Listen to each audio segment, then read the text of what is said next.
여러분들 10년 들어서 복 많이 받으십시오라는 얘기는 많이 들어보셨을 거예요. 혹시 오복이라고 하는 말씀을 들어보셨나요? 오복. 오복. 5가지 복. 오복이라고 하죠. 중국 그 서경에 나오는 데서 유래된 말입니다. 오복. 오복이라면 뭐가 포함될 것 같으세요? 오복. 네. 예? 이? 네. 이는 없습니다. 네. 네, 다들 그렇게들 알고 계시더라고. 오복하면 이가 있는데, 물론 이제 포함이 돼 있긴 하죠. 있는데, 5가지 복. 네. 장수. 네, 장수. 네. 건강. 그 건강 안에 이가 포함이 돼요. 아, 네. 예? 재물. 예. 아, 예. 5개, 2개 남았습니다. 네. 자녀는 없어. 자녀. 예? 땡복이라는 복도 있어요. 땡복. 네. 그러니까 이제 정리하면 수명, 부, 건강. 네, 거기에다가 유호덕이라고 표기가 되어 있는데요. 살면서 덕을 베풀 수 있는 것. 그 덕을 베풀었는데 자기가 기뻐. 이게 이제 복이라는 거예요. 유호덕 복이라는 게. 3번째. 4번째는 뭐냐면 고종명이라는 건데, 고종명. 하나님이 주신 목숨에 천수를 다하고 죽는데 내가 그동안 했던 것을 다음 사람에게 잘 넘겨주고 후임을 잘 세워놓고 제때에 딱 죽는 것을 이제 뭐라 그러냐? 고종명이라고. 이 5가지가 이제 중국 성경에서는 오복이다 이렇게 표현을 했습니다. 이 오복은 그러나 에브리데이 일어나는 것이 아니라 어느 순간 갑자기 일어나는 것이기 때문에 해픈이라고 하는 것이 발생이 하는데 그 해픈의 어원을 가지고 있는 것이 뭐다? 해피니스. 그래서 이 오복이 생기는 것을 우리는 뭐라 그런다? 행복이라 이렇게 얘기하는 거예요. 그 해피는 그 어원이 해픈에서 발생이 되는 거예요.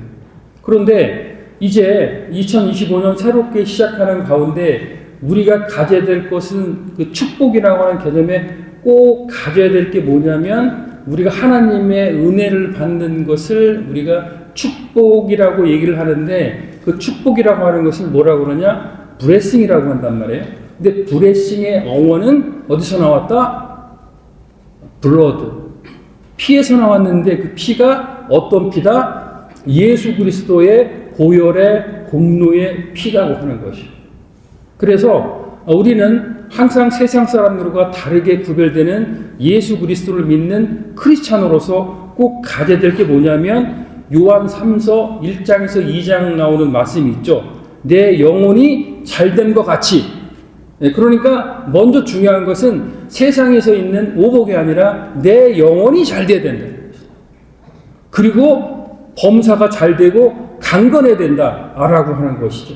그렇다면 2025년 새해를 열어가면서 여러분들에게 가져야 될 중심축은 뭐다? 바로 하나님과 더불어서 축복받는 삶을 살아야 되겠다라는 결심과 더불어서 그 은혜를 구하는 것이죠. 그런 하나님의 축복된 여정이 주님과 함께 하시기를 예수님의 이름으로 축원드리겠습니다. 사진을 한 장 보여드리겠습니다. 저 사진 혹시 보신 적 있나요? 저게 무슨 사진이에요? 투탕카멘의 황금 마스크.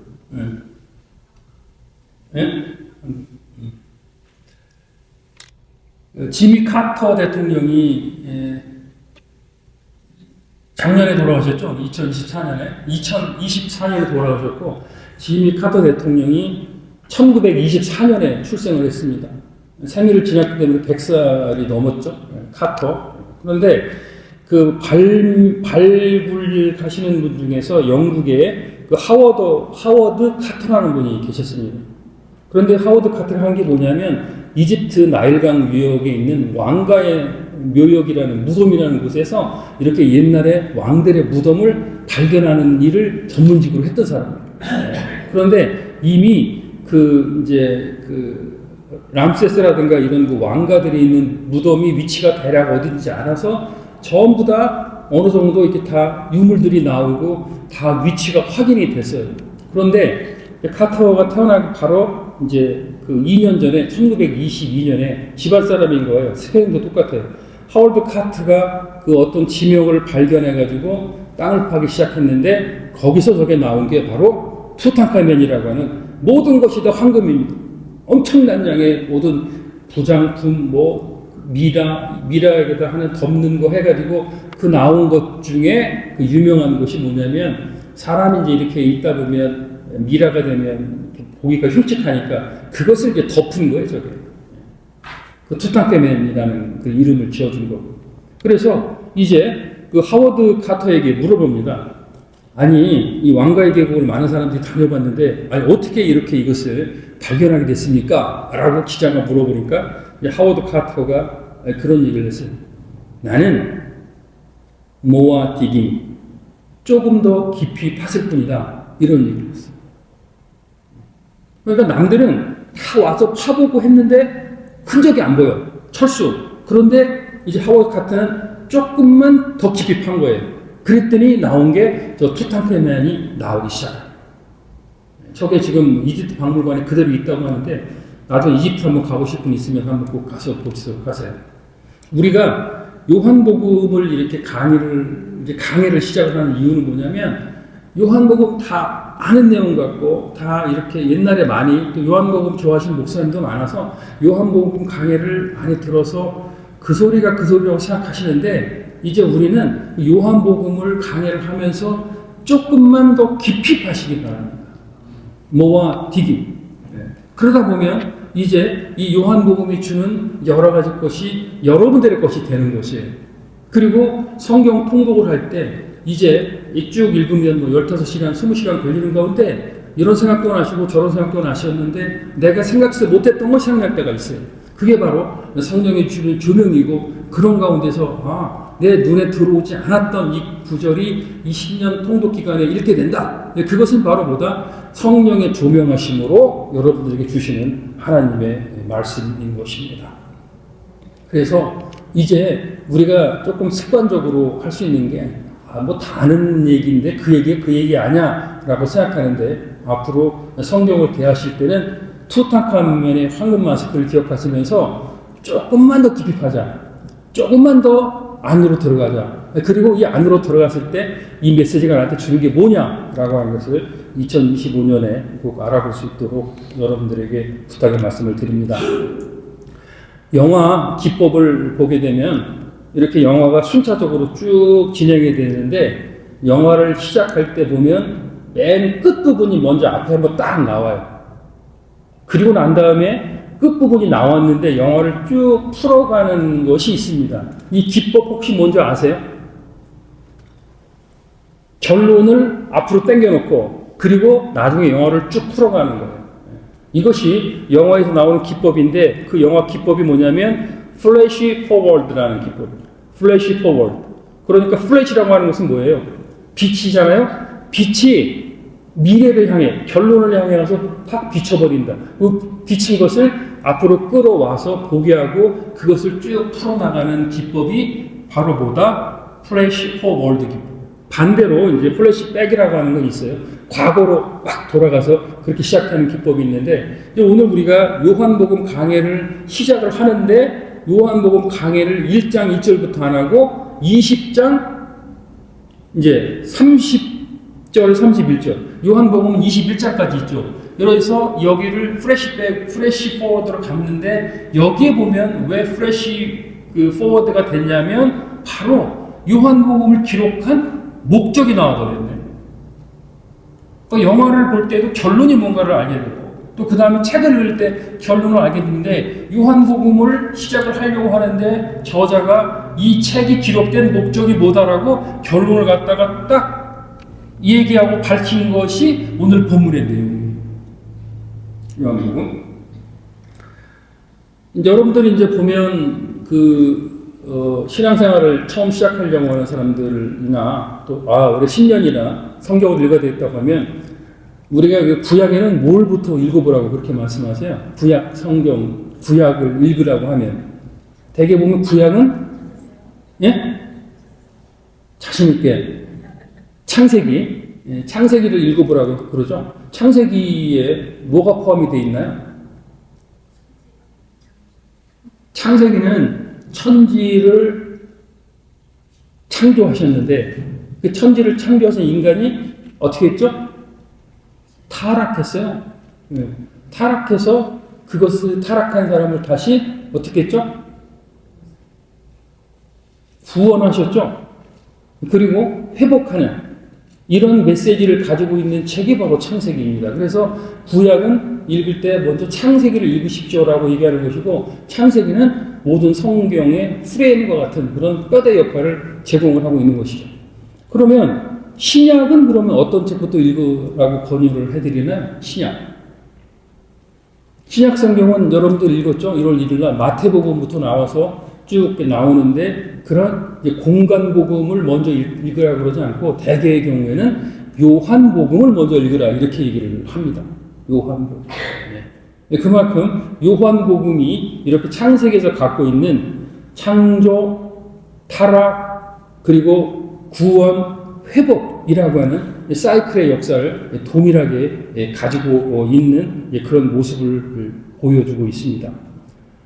공간복음이라고 하는 것은 이제 마태, 마가, 누가인데 공간이라고 하는 것은 한쪽으로 보는 방향이 같다는 뜻이에요. 같은 공감대. 그래서 공간복음이라고 하기 때문에 이 세 복음서는 상호 관련성이 있으면서 이것을 조명하는 각도가 비슷하기 때문에 이해하기가 쉬운데 요한복음은 뚝 떨어져 나가 있어요. 그렇기 때문에 상당히 요한복음은 해석하기가 난해할 수도 있고 그리고 영적으로 접근하기가 상당히 쉬운 건 아니에요. 그러나 이렇게 영적으로 어렵다 하더라도 그럼 이것은 내 것이 아니다라고 볼 것이 아니라 나에게 허락된 부분에서 조금만 더 모아 디깅 조금만 더 깊이 파는 겁니다. 그런 측면에서 우리가 2025년도 요한복음 강의를 어렵지만 시작을 하고 있습니다.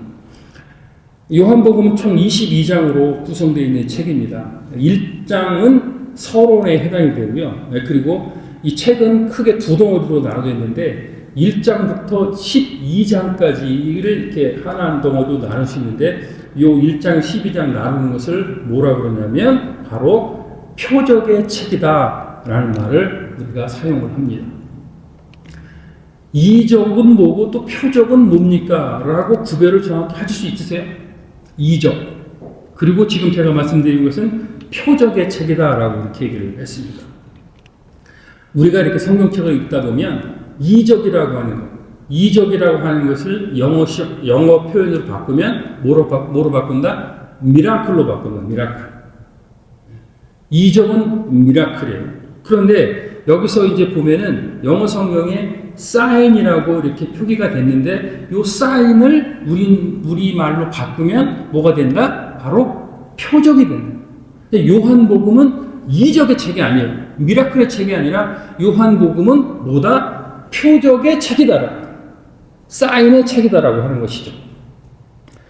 그러면은 결국 이제 이 표적이라고 하는 영어로 바뀐 것은 사인인데 이것이 헬라어로 쓰이는 것은 뭐냐면 세메이온이라고 하는 그 단어가 사용이 됐습니다. 이제 세메이온이라고 하는 것은 결국은 이제 그 사인이라고 하는 것인데 사인은 뭐다? 우리 쉽게 말하면 이쪽 앞쪽에 남가주 지구촌교회라고 하는 그게 뭐예요? 사인이죠. 그 사인을 따라 들어오면 뭐가 있어요? 교회가 있고 예배 처소가 있는 것이죠. 이제 그것을 우리는 표시라고 그렇게 얘기를 하는 겁니다. 그러면서 이제 1장 12장에서 쭉 나오는데 이제 2장부터 이적이 아니라 표적이라고 하는 부분에 있어서 표적이 7가지가 이제 등장을 합니다. 그 2장에 보면 가나의 그 혼인잔치에 물이 변화해 포도주가 되는 것도 시작해서 이제 7가지의 표적이 세메이온이 열리게 되는 거죠. 그것을 쭉 이제 저희가 공부를 하게 되는 것이고, 그리고 이제 13장부터 21장 끝날 때까지 두 번째 책으로 나눠지는데, 이 두 번째 책을 뭐라 그러냐면 우리는 영광의 책이다 라고 이렇게 얘기를 하게 되는 겁니다. 그러니까 이제 그 표적의 12장까지 사건을 마치고 13장부터 시작되는 것은 교회 내에서 어떻게 공동체 생활을 해야 되는가, 그리고 이제 그 공동체 가운데서 어떻게 이런 또 제자들은 어떻게 육성이 되는가, 그리고 또 제자들에게 육성된 사람이 어떻게 세상으로 파송되는가 라고 하는 문제를 언급을 하다가, 그리고 17장에 가서는 이제 예수님이 직접 대제사장적인 기도를 드리게 되는 거죠. 그리고 18장, 19장, 20장에 가서 예수님이 고난당하시고 체포당하시고 고문받으시고 그 다음 십자가에서 죽으시고 부활하는 과정이 쭉 나와 설명을 하게 되는 겁니다. 그게 오늘 20장 마지막에 요한복음이 기록된 목적이고, 그리고 21장은 요한복음의 결론에 해당되는 그런 부분이 되는 것입니다. 그런데 요한복음에서 이제 영광의 책으로 이렇게 기록되는 것이 뭐냐면, 십자가에서 고난당하시고 이것이 슬프고 절망스럽고 아픔이고 비참하고 이런 모습을 보인 것이 아니라, 이 모든 과정이 어떤 길이었다? 영광의 길이었다라는 것을 보여줍니다. 그래서 하반부에 예수님이 십자가에 죽으신 것을 그 상징적인 포커스로 해서 요한복음 하반기는 영광의 책이다라고 그렇게 얘기를 하게 됩니다. 전반부에 표적의 책이라는 얘기를 할 때 이제 7가지 표적을 하나하나 이렇게 살펴보겠지만, 그 중에 중요한 요소가 나오는데 2가지가 나옵니다. 하나는 뭐냐면, 예수님께서 아직 때가 이르지 않았다, 이때니라 라고 하는 때를 강조하세요. 네. 그러니까 표적을 볼 때는 이 때라고 하는 포커스를 항상 맞춰야 돼요. 네. 그런데 이 요한복음 표적의 책 7가지 세메이언 표적에서는 그 때에 대해서 정확하게 이때가 아니다, 이때도 아니다라고 하는 것을 명쾌하게 예수님이 설명을 해주시는 거예요. 거기에 포커스를 한번 맞춰볼 수 있고요. 그러면서 예수님이 표적을 행하면서 때다 아니다라고 구별을 하는 요 사이에 생기는 게 뭐냐면, 2가지 부류가 생기는데, 하나는 예수님을 믿는 그룹이 생깁니다.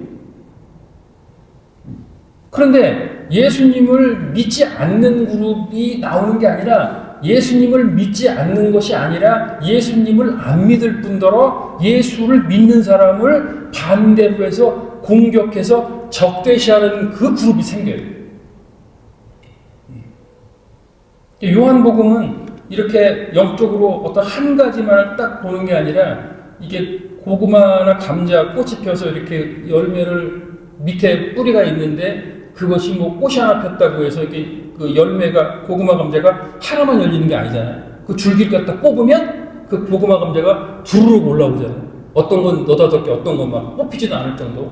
그런 이중적 구조를 가지고 계신 것인데, 결국에는 우리가 주목할 것이 뭐냐면, 믿는 자와가 믿지 않는 자가 아니라 믿는 자를 대적하는 자. 이제 그러면서 이제 그 사람들하고의 관계성에서 충돌이 생깁니다.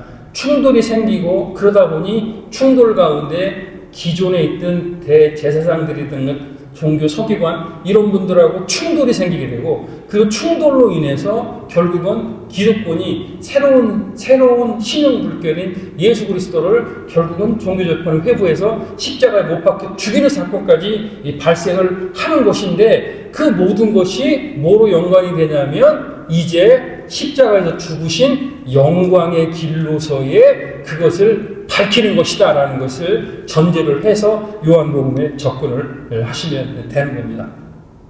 그러면 이제 우리가 뭐 연말에 바쁘셔서 잘 텔레비전 못 보셨지만, 뭐 연말에 무슨 시상식하고 아카데미상 뭐 이렇게 주고 하면, 크리스찬들은 상 받으면은 뭐라 그래요? 인사하는 말이 있죠. 이 영광을 하나님께 돌립니다. 이 영광을 하나님께 돌립니다. 하나님 아버지 감사합니다. 영광 받으십시오. 라고 했는데, 그러면 영광이라는 게 무슨 뜻입니까? 영광. 우리가 흔히 참 만남에서 영광입니다 라는 말도 하는데, 크리스찬이 하나님 아버지께 영광 돌립니다 할 때 영광은 무엇일까요? 신학적으로 영광을 해석할 때 두 가지가 꼭 필요한 부분이 있습니다. 하나는 뭐냐면 하나님의 현현 드러나심입니다. 그래서 어떤 교단이나 어떤 곳에서는 영광이라는 말을 못 쓰게 해요. 하나님의 현현을 왜 그것을 함부로 갖다 쓰느냐고 해서 영광이라는 말을 못 쓰지만 어쨌든 영광이라고 하는 것은 하나님의 현현 드러나심을 말하는 것이고, 두 번째 우리가 이렇게 이제 이 모든 것을 하나님께 영광을 돌립니다 라고 얘기하는 것은 뭐냐면 하나님의 계획이 발견되고 나로 하여금 그 계획을 하나님의 뜻에 맞게 실천했다라는 것이 뭐다? 영광이다라고 하는 거죠. 그렇기 때문에 이제 이 영광의 책에서 21장 요한복음 마지막 장은 어떤 장면이 나오냐면 베드로가 예수님의 수제자로 살다가 이렇게 또 잘 아시죠? 이렇게 닭이 3번 울기 전에 이렇게 예수님을 부인하는, 그러다가 고비를 넘겨서 자기 고향으로 이제 낙향을 하게 되죠. 그러는 가운데 낙향을 했는데 그 낙향은 베드로를 주님이 만나주시고 그리고 다시 회복돼서 베드로가 세상 속에 나가는 것, 이것이 바로 그 요한복음 하반부에 있는 영광의 책에 나와 있는 결론이 되거든요. 그러니까 우리가 요한복음을 지금 강의를 시작하는 첫날인데 이미 결론이 나왔어. 그리고 2025년 새로운 새해를 시작하는데 요한복음 15장 9절에 너는 내 안에 내가 너 안에 있고 너희는 나의 사랑 안에 거라는 말씀에 근거를 하는데 그 사랑의 본체가 하나님이시란 말이에요. 그 하나님의 본체의 사랑을 듬뿍 받으면 그러면 이제 하나님이 나를 왜 이 땅에 내보내시고 그리고 2025년에게 허락되지 않은 카터는 2024년에 하나님 만나러 갔는데 100세, 그러나 2025년을 허락한 우리들에게는 왜 하나님이 나를 여태까지 살려놓으시냐? 왜? 그러면 결국엔 하나님이 나를 이 땅에 이 시간까지 존재한 이유를 다시 한번 찾는 것이 뭐다? 사명인 것이고, 그리고 그것을 우리는 소명이라고 하고, 그런 가운데 요한복음을 통해서 이 10년에 우리는 다시 한번 사명을 회복하는 거예요. 그렇기 때문에 세상에서 나눠지는 여러 가지 복들이 있지만 그 복보다 하나님이 주시는 십자가의 보혈의 그 축복을 받아야 되는 이유가 거기에 있는 것이고, 그러면서 결국에는 그 표적의 사건을 통해서 나의 사명은 무엇인가, 그리고 확인이 되면 이제 우리는 그 사명을 회복하고 어디로? 세상 만민에게 복음을 전파하는 것으로 나가야 되는 그런 막중한 사명을 가지고 있는 것입니다.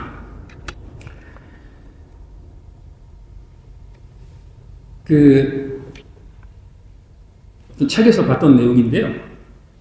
옛날에는 뉴욕에서는 이렇게 기차를 탈 때 기차표를 끊어야 되는 모양이죠, 다. 근데 신문 기자들은 기차표를 안 끊어도 됐던 모양이에요. 어떤 사람이 너무 돈이 없어가지고 기차를 탔는데 이 표를 검사하는 분이 이렇게 검사를 하더래요. 그래서 이제 제가 지금 뉴욕 타임스 기자입니다라고 이렇게 설명을 했답니다. 그러니까 그것을 이제 표를 검사하는 분이 그러시냐고, 저도 특등칸에 가보면 그 뉴욕 타임스의 편집국장이 계시는데 그분한테는 여쭤보겠다고 따라오라고 데려갔어요. 그 표가 없고 거짓말을 했는데 그 특별실까지 걸어갈 때 그 심장이 어떻겠어요? 야, 걸렸구나. 그렇게 해서 이제 특등실에 이제 문을 딱 열으니까 그 점잖게 생긴 사람이 이렇게 딱 맞이하면서 어이구, 자네도 이 기차 탔구나. 그래, 여기 자리 비었으니까 같이 앉아갑시다. 이렇게 해서 했어. 앉으라고. 그러니까 그 표 검사하는 분이 기자 맞군요. 좋은 시간 되십시오 하고 갔어. 그게 이제 그 거짓말했던 분이 고맙습니다. 저를 한번 살려주셨군요. 네, 그러니까 그 옆에 있던 그 편집국장이라는 사람이 나도 가짜야. 세상은 다 가짜입니다. 누가 진짜인지, 누구 말이 맞는지, 어떤 게 사실인지. 세상은 새로운 것, 뉴스, 새로운 것들이 세계를 가야 되기 때문에 계속, 옛날에는 2명만 죽어도 큰 사건인데 179명 죽어도 이제 죽는가 보다. 왜? 300명 죽은 적도 있으니까. 이렇게 세상은 잊어먹게 되는 것이죠. 그렇기 때문에 결국에는 이 세상이 가짜라고 하는 것을 항상 염두를 해두고 결국 우리는 뭐냐? 요한복음 21장의 마지막 결론 부분에 나왔던 것처럼 예수 그리스도가 베드로에게 사도권을 회복시켜주고 여러분들에게 신앙의 본질을 회복시켜주고 그리고 저나 여러분이 왜 2025년에 살고 있는가라고 하는 것을 다시 한번 깨닫게 해서 사명을 회복하고 예전에는 고정명이라고 하는 죽음으로써 그냥 모든 인생이 끝나는 것이 아니라 그때 죽음이 슬픈 게 아니라 이제 나를 반기시고 나의 하나님 아버지와 같이 천국 처소에서 영생 복락을 누릴 수 있는 참으로 기쁜 일이 되게 하는 그것까지 전체적인 과정이 뭐다? 그게 바로 사명의 회복이고 그리고 시니어 교회가 더 앞으로 나가야 될 방향이 되는 것입니다. 요한복음 20장 32절의 말씀 한번 읽어보겠습니다. 읽습니다. 시작. 오직 이것을 기록하면 너희로 예수께서 하나님의 아들 그리스도이심을 믿게 하려 하며 또 너희로 믿고 또 이름에 힘입어 생명을 얻게 하려 함이라.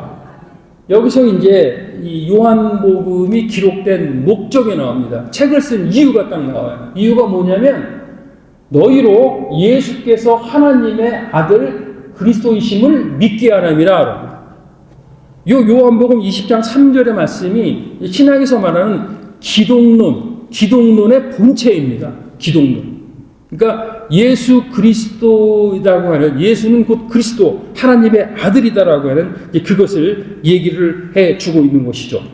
그러니까 이 요한복음이 쓰여질 당시가 이제 AD 넓게 보는 부분이 있는데요. AD 한 65년에서 80년 요 사이를 요한복음이 쓰여진 시기다라고 보고 있습니다. 그런데 예수님이 돌아가시고 그때 당시에 많은 거짓 교사와 이단들이 많이 판을 쳤어요. 그런데 이제 요한복음을 읽을 때 그때 당시에 가장 파워풀한 이단이 누구냐? 그럼 여러분들은 영지주의를 생각하면 됩니다. 영주주의를 영어로 그노시즘이라고 하죠. 그노스라고 하는 것은 지혜, 지식 이런 뜻이에요. 그러니까 영지주의자들이 갖고 있는 그 지식의 한계는 뭐냐면 영과 육은 완전히 분리돼야 되는 것이고 그리고 영은 고귀하나 육은 이건 같이 있을 수 있는 것이 아니다 라고 하는 것으로 완전히 그 두 개를 이분법으로 나누어서 설명하는 것을 영주주의라고 해요. 그 영주주의가 지금 끝났습니까? 안 끝났습니까? 그 영주주의가 매몰입고 있는 것이 뭐라 그랬죠? 뉴 에이지 운동. 그것이 제가 되는 거죠. 그래서 결국에는 뭐냐면 그 영주주의가 너무 국세를 떨고 막 이단이 발행을 하니까 이제 그 요한복음의 저자는 의식적으로 자기가 쓰는 여러 가지 지금 문체 글자 중에서 그노시 지혜라고 하는 부분이 거의 없습니다. 왜냐하면 이것을 정확하게 분류를 해놔야 된다고 생각하는 부분이 있기 때문에 그렇게 이것을 분리하게 생각을 한 것인데 그런데 그런 가운데서 그 생각이 만연하게 되면 예수님, 기독론에 대한 근본 요체가 생기지 못해요. 그렇기 때문에 결국에는 하나님이시지만 예수 그리스도가 완전한 하나님이시고 그리고 육체를 입고 온 참 인간이라고 하는 부분을 이제 요한복음에서 설명을 하는 것이고 그것을 여러분들이 믿으셔야 합니다 라고 하는 결론을 여러분들에게 제시를 하고 있는 것이에요. 여러분들은 그 결론을 어떻게 믿고 계십니까? 아멘이십니까? 네. 그러니까 이제 우리가 예수 그리스도의 이름에 대해서 쭉 공부를 했는데 그것이 이제 정확하게 암기가 되고 이해가 되고 그리고 그것을 고백을 할 줄 아는 신앙인으로 가야 되는데 이 신앙은 이제 그것이 끝났다고 끝나는 싸움이 아니고 성경이 읽어지고 성경이 강해되는 시점에 쭉 같이 나가는 거예요. 그리고 여기에 대한 반복이에요. 여기에 대한 반복. 여러분들 제가 언젠가 한번 보여드렸죠. 치매에 걸리신 할머니인데 주소도 몰라 아무것도 몰라. 그런데 마지막에 지저스는 누구예요? 그러니까 지저스에 대한 설명이 쫙 나오죠. 여러분들은 그게 시니어 교회의 가장 최종적인 목표입니다. 그래서 중요한 것은 뭐냐면 바로 그 하나님의 아들 그리고 인간의 육신을 입고 온 예수 그리스도라고 하는 부분을 명확하게 해주기 위해서 그렇게 한 것이고, 그리고 이단의 발응에 그것을 확실하게 못을 박으려고 그렇게 한 겁니다. 그런데 이 요한복음 쓰여질 당시 AD 70년에 어떤 사건이 하나 발생하는데, 그 사건이 뭐냐면 바로 로마의 장군인 티투스가 예루살렘을 정복을 합니다. 정복을 하는데 그냥 이 티투스가 예루살렘 성이나 예루살렘을 정복해서 끝났으면 그걸로 족한데, 이 티투스라는 장군이 뭘 했냐면 그 유대교 성전에 있는 것을 다 뜯어내고 거기에다가 뭐를 갖다 올려놨냐면 돼지고기를 갖다 올려놨어요. 돼지고기. 유대교에 있어서 돼지고기는 어떤 걸 의미하는 겁니까?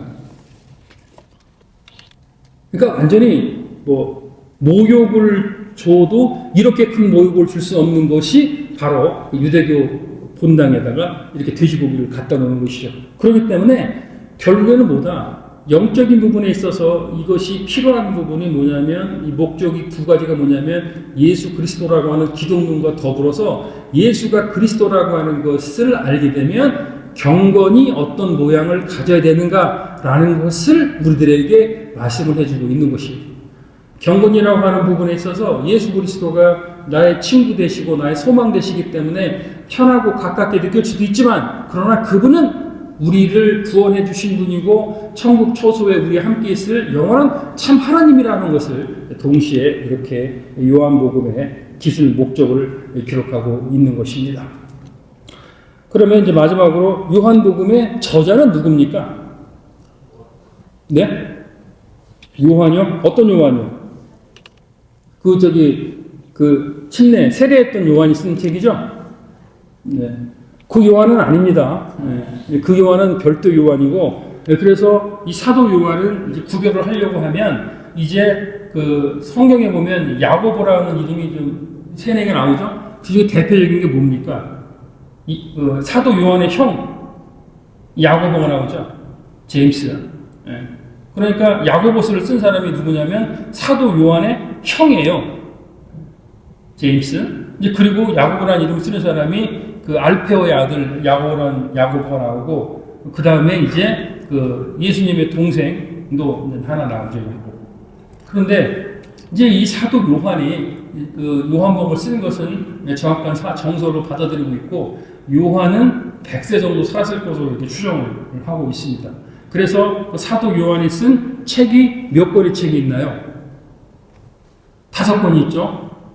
요한복음 썼고, 그 다음에 요한 1서, 2서, 3서, 그리고 또 마지막 반모섬에서 기록한 요한계시록, 이렇게 작성을 했습니다. 그런데 이제 우리가 주목할 건 뭐냐면, 공동체 생활을 하는 가운데에서, 그리고 하나님의 제자로 파송될 사람들이 갖는 성경적 형태의 변화를 얘기를 하는 것이 이 책의 또 목적이기도 한데요. 그것을 한번 보시도록 하겠습니다. 이제 마가복음 1장 19절로 20절 말씀이 있습니다. 시작. 조금 더 가시다가 세베대 아들 야고보와 그 형제 요한을 보시더니 그들도 배에 있는 그물을 깁는데 곧 부르시니 그 아버지 세베대 품꾼과 같이 배에 버려두고 예수를 따라가니라. 그 다음에 이것은 이제 뭐를 하려고 보냐면요, 바로 이제 그 형제, 그 형 야고보, 동생 요한이라는 것을 확인을 했고요. 그 다음에 이제 마가복음 3장 16절로 가겠습니다. 읽습니다. 시작. 이 12를 세우셨으니 시몬에게는 베드로라는 이름을 더하셨고 또 세베대의 아들 야고보와 야고보의 형제 요한이니 그 둘에게는 보아너게 곧 울의 아들이라는 이름을 더하였으며, 여기서 울의 아들이라는 건 무슨 뜻인가요? 울의 아들. 그러니까 예수님이 직접 이름을 별명을 붙여주신 거죠. 그러니까 이렇게 조곤조곤 하다가 화낸 일도 아닌데 그냥 갑자기 벼락치듯이 확 화내시는 분이 있죠. 네. 저를 보지 마시고. 예, 그러니까 울의 아들이라고 하면은 상당히 성격도 급한 어떤 사람이죠? 다혈질 같은 사람이 다혈질. 그러니까 이제 뭐 그냥 잔잔잔잔 해야 되는데 잔잔잔잔 쾅쾅쾅 하고 막 이렇게 나가시는 분 있고, 좋게 말해도 될 건데 화내고 뭐 그냥 들었다 놨다 하시는 분 있죠. 네. 전 집사님 웃으시는데 이유가 있는 웃음은 아니겠죠. 네. 이렇게 그거를 뭐 누가 제자들이 그 이름을 해준 게 아니라 예수님이 너는 우리 아들이다. 네 성질 다혈질이고 너 성격 좀 고쳐야 된다. 이렇게 말씀을 하신 것이죠. 이제 그 얘기의 구체적인 게 뭐냐면 누가복음의 9장에 나와 있습니다. 읽습니다. 시작. 예수께서 예루살렘을 향하여 가시기 때문에 그들이 받아들이지 아니하는지라. 제자 야고보와 요한이를 보고 이르되 주여 우리가 불을 명하여 하늘로부터 내려 저자를 멸하라 하기를 원하나이까. 그 다음에 예수께서 돌아보시며 꾸짖으시고 함께 다른 마을로 가시니라. 예수님께서 이제 예루살렘으로 가시는데 갈릴리 쪽에서, 그런데 이제 이렇게 막아서는 사람이 있단 말이에요. 못 들어가게. 사마리아인이었겠죠. 그러니까 이제 바로 옆에 있던 야고보가 뭐라 그러냐면 얘들 그냥 싹 쓸어버릴까요? 이렇게 얘기한 겁니다. 그러니까 뭐 어떤 생각을 하고 뭐 이런 게 아니라 그냥 아주 단순하고 화내는 대로 그냥 성격 되는 대로 확 질러버린 거죠. 그러니까 싹 쓸어버릴까요? 그러니까 예수님한테 혼나고 싸움하지 말고 우리가 돌아가자라고 이렇게 표현을 하고 계신 겁니다. 그래서 이 요한복음을 통해서 이제 우리가 알아야 될 게 뭐냐면 결국 뭐냐면 이제 초대교회 시절에 첫 순교자는 스데반이라고 하는데 결국에는 저렇게 우레와 같은 요한의 형 야고보가 그 12사도들 중에서 제일 먼저 뭐를 했습니까? 순교를 당하는 사건이 발생을 합니다. 그러면서 야고보서를 기록한 야고보가 결국은 야고보서를 통해서 뭐를 했냐면 행함이 있는 믿음을 강조를 하는 서신서를 기록을 하게 된 것이죠. 결국은 여기에서 우리가 한 가지 꼭 알아야 될 부분이 뭐냐면 하나님이 사용하시는 사람은 하나님은 거룩한 분노로 사용하신다. 그러니까 어떤 다혈질적인 열정 뭐 이런 것 저런 거 있어서 뭔가 한번 해보려고 확 하는 이런 사람이 하나님이 들어 사용을 하시는데 그러니까 뜨겁지도 않고 차갑지 않은 뜨뜻미지근한 것이 아니라 아예 뜨겁든지 아예 차갑든지 이런 사람이 하나님이 만나 주셔서 그 사람이 갖고 있는 분노를 이제 사게 하는 거고, 그리고 이제 그 거룩한 분노를 가진 사람은 결국은 교회로 나오게 해서 하나님의 영광을 드러내는 도구로 사용한다고 하는 것이죠. 그렇기 때문에 우리가 이제 요한복음을 통해서 그런 서론적 얘기를 쭉 들어보고, 그리고 이제 앞으로 우리가 2025년 요한복음 강해를 시작하고 2025년을 시작하는 남가주시고 총회 3년차의 어떤 표어적 목표는 뭐다? 바로 요한복음 15장 9절 말씀처럼 나의 사랑 안에 거하라. 사랑이라고 하는 것이 뭡니까? 오늘 시간이 짧아서 고린도전서 13장에 보면 사랑장이라고 하는, 사랑은 오래 참고 온유하고 화내지 아니하고 쭉 사랑에 대한 얘기가 나오시죠. 그런 얘기가 쭉 고린도전서 13장 사랑장에 쭉 기술이 되어 있는데, 결국에는 이제 나의 사랑 안에 거하라라고 하는 부분에 있어서 우리가 실천해야 될 하나하나의 덕목이 고린도전서 13장에 나와 있는 항목이고, 그리고 결국 우리가 그 안에 거한다고 하는 뭐냐면 사랑의 본체는 누구시다? 바로 예수 그리스도라. 그 안에 우리가 거해야 되는 거예요. 어떻게? 고린도전서 13장에 나오는 사랑의 그 요체 실행을 하나하나 해 가면서 우리가 자연스럽게 예수님 안에 거하게 되는 그 일을 경험하게 되는 것이죠. 그렇게 되면 예수님 안에 거한다고 하는 것을 여러분들 어렵게 생각하시는데, 조금 쉽게 생각하면 우리가 자동차, 전기차, 가스가 다 떨어졌어. 그 다음에 차지를 해야 돼. 없어. 그럼 어떻게 해야 되죠? 가스 집어넣고 전기 충전해야 되는 거예요. 그래서 이제 뭐 90%, 100% 가득 차면 그걸 가지고 운전을 하고 가면 되는 거예요. 그런데 이것을 가득 채우는 방법이 뭐다? 세상 속에 속아 있는 재밌고 있는 여러 가지 뉴스에 빠지지 말고, 그건 다 가짜고 누가 옳은 거 알고 그럴 거 소용도 없고, 그 지미 카터 대통령 이제 돌아가셨지만 지미 카터 대통령이 집권할 당시에 파나마 문화, 여러분들 아시죠? 파나마 대서양과 큰 대양의 차이가 틀려서 간문을 만들어 가지고 이렇게 이쪽저쪽 열어 가지고 똑같이 백기를 만들어서 그걸 갖다 이렇게 시간을 단축하는 파나마 문화를 만들 때 미국 사람들 많이 죽었잖아요. 그런데 카터 대통령이 그 파나마 운하를 야 니들이 이제 파나마가 알아서 가져 운행해라고 그 파나마 운하를 카터 대통령이 $1 주고 파나마한테 넘겼어요. 근데 그거 지금 생각하시는 분 있어요? 없어요? $1 팔았는지 그게 사실이 그런 건 세상이 지나가면 흘러갈수록 중요한 게 못 돼요. 지금은 중요한 것 같은데. 그래서 이 결국은 이제 뭐냐면 이렇게 그런 가운데서 그런 걸로 채우지 말고 사랑의 본체인 나를 채우라. 나를 채우려고 하면 내가 여러분 앞에 준 이 저기 성경책 새로 샀습니다. 깨끗하게 했습니다. 여기 이거 보면 편지 봉투처럼 맨날 이렇게 요한복음 20장 나와 있고 이건 그냥 1년에 한 번 통째로 준 게 아니라 오늘 아침에 이 편지 내용 읽으라고 우리한테 주신 하나님의 서신서예요. 근데 안 읽어. 여러분들 거기 체크 들어있으면 안 뜯어봅니까? 뜯어보잖아요.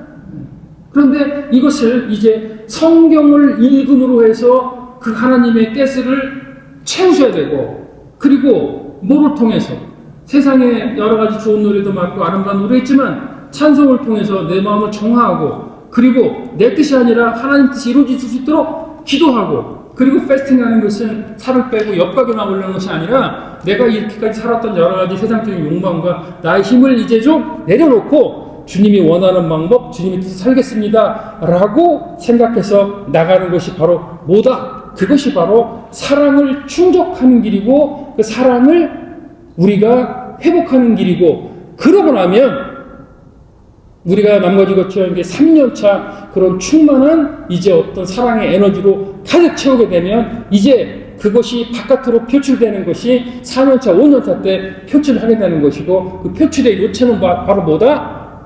전도와 선교로 나가게 되는 것이다. 그러기 위해서 우리가 먼저 예수님의 사랑 안에 거해야 되는 것이고 그리고 이제 그것을 다시 한번 마음속에 새기실 바라고 마태복음 이제 보시면 마태복음 한번 볼까요? 마태복음 22장 37절 40절 이렇게 보시면 첫 번째 큰 예명이 나오는데요.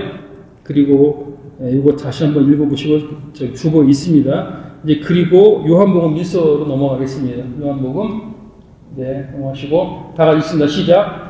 하나님이 우리를 사랑하시는 사랑을 우리가 알고 믿었노니 하나님은 사랑이시라. 사랑 안에 거하는 자는 하나님 안에 거하고 하나님도 그의 안에 거하시니라. 아멘. 2025년은 저와 여러분들이 하나님의 사랑 안에 거하시기를 바랍니다. 아멘. 여러분들이 하나님의 사랑 안에 거하시려면 어떻게 해야 됩니까? 고린도전서 13장을 꼭 읽으시고 그리고 암송하시고 그리고 말씀 읽으시고 기도하시고 그리고 찬양 들으시고 찬양하시고 그런 가운데 이제 하나님의 충만한 사랑을 같이 가시게 되는 겁니다. 말씀을 정리하도록 하겠습니다. 여러분들 기억하시는지 모르겠는데 기억 잘 안 나실 거예요. 1983년 10월 9일 날 그 미얀마, 버마 그 아웅산 국립묘지에서 그 폭발 사건이 일어났습니다. 몇 년 전의 일입니까? 꽤 오래 40몇 년 됐죠. 그때 이제 그 여러 사람들이 그 대통령을 수행해서 갔죠. 83년 10월 9일 날 그 이제 대통령이 참배하는 시간이 10시 30분이었습니다. 그래서 이제 강요들이랑 수행원들이 쭉 따라서 10시 30분 이전에 도착을 했어요. 그런데 한 통의 경호 본진에서 연락이 옵니다. 대통령이 10시 30분 저기인데 이쪽에 조금 늦어지니 11시까지 간다. 이렇게 통보를 받았어요. 그런데 이제 그 통보를 경호처럼 받았는데 일부 수행원들은 못 받았으니까 10시 30분이 D시간인 줄 알고 그 시간에 다 집결을 했습니다. 그 중에 기아산업 회장이 그때 이제 같은 비행기로 동석을 해서 수행단 일원이 됐는데 쭉 이제 10시 반에 맞춰서 가려다가 보니까 뭐 자기 차가 덜컹덜컹 소리가 나는 거예요. 그 기사한테 옆으로 세워보세요 하고 난 다음에 기아 자동차 산업의 회장이니까 뭐 차 정도는 볼 줄 알았나 봐요. 그래서 차를 세워놓고 길가 옆에서 이렇게 이제 차를 이제 고쳤다는 거죠. 한 10여 분 정도 이게 고치고 있고 그리고 그것을 고쳐서 이분이 출발했기 때문에 이분은 좀 한 5분 정도 늦게 근처에 이제 오게 된 거죠. 그런데 잘 모르고 10시 28분 됐을 때 이제 버마 대사가 이렇게 전 대통령처럼 이제 머리가 없는 분인데 그분이 딱 10시 반 돼가지고 딱 나타나요.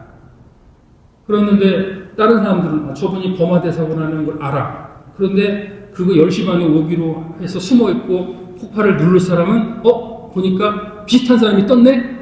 그러니까 10시 반에 터트리기로 한 것을 10시 28분에 확 눌러가지고 폭발이 확 터집니다. 그때 이제 기아산업 회장은 그 정문을 통과를 하고 있었거든요. 어쨌든 그런 상황이 돼서 대통령도 급거 귀국을 했고 그 기아 산업회장도 이제 어떻게 표를 한 자리 얻어서 이렇게 한국의 김포공항으로 귀국을 급거했다 그래요. 공항에 내려서 보니까 이제 얼마나 여러 가지 복잡하고 힘들었겠어요.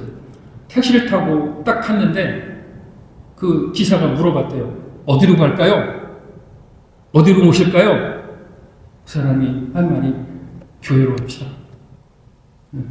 그분이 예전에 소망교회 다니셨다는데 소망교회로 갑시다. 쭉 갔대.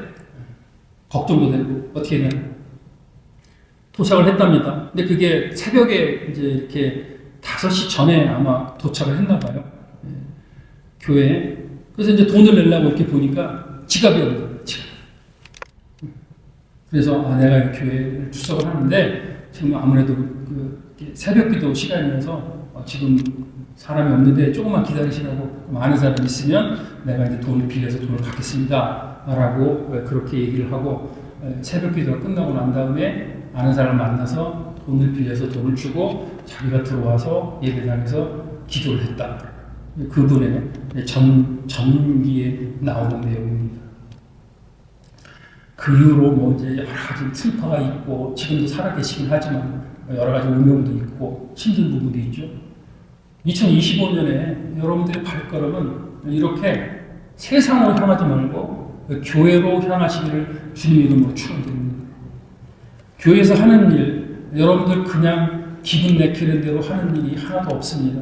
다 무슨 일 하려고 하면 기도하고 이것은 이런 목표가 있고 이번에는 이렇게 해야 되는구나라고 하는 방향성도 있고 여러분들이 좀 더 예수 그리스도의 사랑 안에 거하고 그리고 그 사랑이 바깥으로 표출돼서 여러분의 기도 제목에 응답이 되고 하나님의 사랑을 모르고 세상 속에서 자기 잘났다고 사는 그 사람에게 예수 그리스도의 참 빛의 복음을 비추는 사명을 되찾고 나가기를 바라는 간절한 영혼과 기도 속에서 우리가 할 수 있는 조금 무슨 일이든지 간에 우리가 하기에는 조금 벅차다 싶을 정도로 그 일을 계획하고 진행하면서 하는 거예요. 그러면서 이건 좀 벅차다라고 하는 부분인데 그것을 꼭 두는 이유는 뭐냐면 우리가 혼자 하지 아니하고 우리와 더불어서 같이 하는 하나님이 도와주셔서 그 일을 같이 가야 되기 때문에 그것이 필요한 것이고 그것이 없으면 교회의 기능은 끝나는 겁니다. 그냥 사교 집단이고 클럽이지 교회 역할이 안 되기 때문에 그렇습니다. 아무튼 2025년 허락하지 않은 사람들에게는 오지 않는 새로운 새해가 주님 앞 열어주셔서 여러분들과 저와 이렇게 새로운 한 해를 시작하게 됐습니다.